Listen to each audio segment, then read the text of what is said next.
Hace unas semanas la cadena Telemundo en Los Ángeles, California, conducido por el periodista Rubén Luengas, presentó una entrevista con un conocido conductor de radio de Univisión de ahí de Los Ángeles, Gerardo Lorenz, quien contó cómo hace años ayudó a cometer fraudes electorales en elecciones locales y federales en Puebla. Esta es la confesión de un mapache. Primero que nada, ¿cómo está eso de que tú participaste de los conocidos mundialmente fraudes electorales en México? Bueno, fui secretario de Acción Electoral del Comité Estatal de la Juventud Priista en Puebla y fui preparado por gente que inclusive por un exgobernador de Puebla en ese entonces. ¿Se puede saber el nombre? Sí, Melquiades Morales. ¿Actualmente? Actualmente parece que es... ¿Senador? Senador. Es senador, sí fue gobernador de Puebla y es senador actualmente. Con él me sorprendí de lo que puede hacer un hombre cuando maneja muy bien la aritmética. Me enseñaron a preparar... ¿En cuántos fraudes participaste? En una casa de seguridad. Yo participé en 2 fraudes, elecciones federales. ¿Te arrepientes, obviamente? Claro, y 3 estatales. 3 estatales. Estoy arrepentido, esto lo he reconocido en la radio, pero lo más importante de todo esto es el perdón que he solicitado a la audiencia, proviene de la falta de respeto que pueden tener las instituciones por el voto ciudadano. Okay.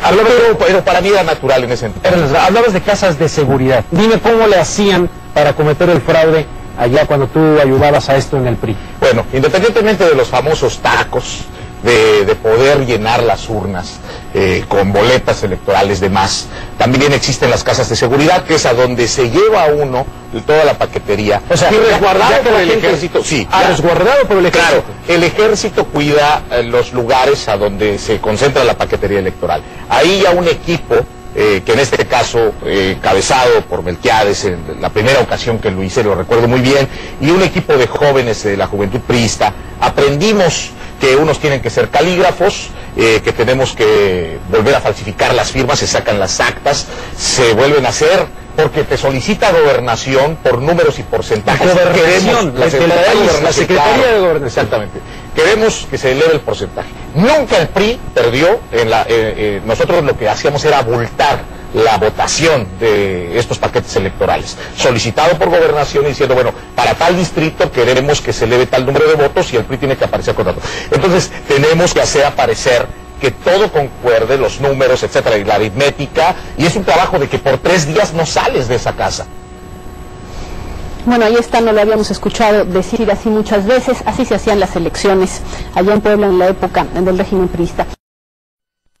Este video de la cadena Telemundo fue cortado para que no se viera el motivo de la entrevista a este mapache electoral de la época del PRI. Enseguida presentamos el video con la entrevista completa, donde se pone en duda la elección de Felipe Calderón. Amigas y amigos de En Contexto, por primera vez ante cámaras de televisión, un conocido conductor de radio aquí en Los Ángeles nos habla esta noche de un pasado del cual hoy se avergüenza.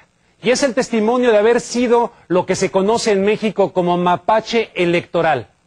Es decir, él organizó y ejecutó diferentes fraudes electorales allá en México. Se los voy a presentar, muchos lo conocen, se llama Gerardo Lorenz, de la estación 1020 de la cadena radiofónica de Univisión. Está con nosotros esta noche aquí en Contexto, Gerardo. Me da mucho gusto saludarte y primero que nada te agradezco pues por la valentía de compartir lo que vas a compartir esta noche con nosotros. Primero que nada, ¿cómo está eso de que tú participaste de los conocidos mundialmente fraudes electorales en México? Bueno, fui secretario de Acción Electoral del Comité Estatal de la Juventud Priista en Puebla y fui preparado por gente que inclusive por un exgobernador de Puebla en ese entonces. ¿Se puede saber el nombre? Sí, Melquiades Morales. ¿Actualmente? Actualmente parece que es... ¿Senador? Senador. Es senador, sí fue gobernador de Puebla y es senador actualmente. Con él me sorprendí de lo que puede hacer un hombre cuando maneja muy bien la aritmética. Me enseñaron a preparar... ¿En cuántos fraudes participaste? En una casa de seguridad. Yo participé en 2 fraudes, elecciones federales. ¿Te arrepientes, obviamente? Claro, y 3 estatales. Por supuesto que estoy arrepentido, esto lo he reconocido en la radio, pero lo más importante de todo esto es el perdón que he solicitado a la audiencia, proviene de la falta de respeto que pueden tener las instituciones por el voto ciudadano. Okay, pero para mí era natural en ese entonces. Hablabas de casas de seguridad para casas hacer de seguridad. Explícanos claro. En breve cómo lo hacían para después que yo te pueda preguntar si en las pasadas elecciones consideras que hubo fraude, sí o no, pero no me digas eso todavía. Dime cómo le hacían para cometer el fraude allá cuando tú ayudabas a esto en el PRI. Bueno, independientemente de los famosos tacos, de poder llenar las urnas con boletas electorales de más, también existen las casas de seguridad, que es a donde se lleva a uno toda la paquetería. O sea, y resguardado ya que por el ejército. Sí, resguardado por el ejército. Claro, el ejército cuida los lugares a donde se concentra la paquetería electoral.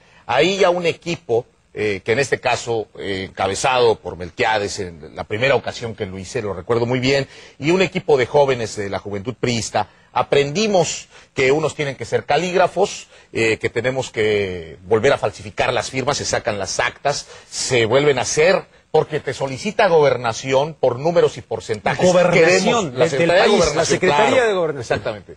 Queremos que se eleve el porcentaje. Nunca el PRI perdió, nosotros lo que hacíamos era abultar la votación de estos paquetes electorales, solicitado por Gobernación y diciendo, bueno, para tal distrito queremos que se eleve tal número de votos y el PRI tiene que aparecer con tanto. Entonces, tenemos que hacer aparecer que todo concuerde, los números, etcétera, y la aritmética, y es un trabajo de que por 3 días no sales de esa casa. ¿Por qué? Porque tienes gente de la oposición, que en ese entonces no era muy fuerte, que está vigilando por todos lados quién entra y quién sale. Ellos no saben que hay 7, 8 personas adentro de esa casa y afuera hay gente del ejército, entonces todo el mundo piensa que los paquetes están solos. Entonces, si eso ocurrió durante los gobiernos priistas, la pregunta clave que te quiero hacer hoy con esta experiencia que valientemente estás compartiendo aquí con nosotros en Contexto en Telemundo, y te agradezco. En tu opinión, con esa experiencia, habiendo participado en fraudes en estas pasadas elecciones que dicen el IFE está hecho por ciudadanos, estuvo la vigilancia de los ciudadanos, estuvieron los representantes de los partidos, que básicamente, prácticamente México se reinventó ya en la democracia y no hubo manera de hacer fraude. El TRIFE acaba de decir, no hubo fraude. Te pregunto, a ti con la experiencia, ¿hubo fraude o no hubo fraude? Existe toda la posibilidad de que haya habido fraude, fraude cibernético durante la transmisión de datos. Eso no me consta, pero lo que sí me consta es que puede haber fraude posterior al 2 de julio en las casas donde se concentró la paquetería. Porque hay muchas. ¿Crees que sí? Por supuesto. Se pudo haber hecho y por supuesto, engañar porque a quien los... tiene el poder y tiene al ejército para resguardar los lugares en donde se concentra la paquetería electoral, pues tiene el poder de meter la mano a los paquetes. Se sorprendió, inclusive hubo videos que aparecieron en el diario La Jornada, donde perredistas sorprendieron a panistas haciendo esto y dijeron que lo que pasa es que estaban acomodando las crayolas. Ridícula la explicación que dieron. O sea que sí es posible que se haya claro, realizado. sí, por supuesto que se puede. Quien tiene el poder lo puede hacer. Lo puede hacer. Bueno, pues dicho por alguien que lo hizo y Así hasta es. donde yo entiendo estás arrepentido. Por supuesto, claro. Y es algo que no se... Pero en todas las democracias creo que existe esa tentación y creo que Fox sucumbió ante la tentación, ¿no? Bueno. Creo que no le sucedió en los 2 sexenios anteriores. Creo que el IFE que le tocó a Zedillo fue un mejor IFE, el de Woldenberg también, pero este ya no. Este ya no. Además, Gerardo, no yo te agradezco muchísimo que hayas venido a darnos este testimonio esta noche, que en contexto para hacer pensar, simple y sencillamente para hacer pensar y no llegar a ninguna conclusión, que la gente llegue a las suyas. Te agradezco muchísimo. Mañana tiene que estar a las 5 de la mañana en su programa en la 10:20. Un filósofo francés decía que la conciencia hace que nos descubramos, que nos denunciemos o nos acusemos a nosotros mismos, porque la conciencia, incluso a falta de testigos, declara contra nosotros. Yo quiero felicitar a Gerardo por el testimonio que ha compartido con nosotros esta noche aquí en Contexto y ojalá le sea útil para que usted forme su criterio,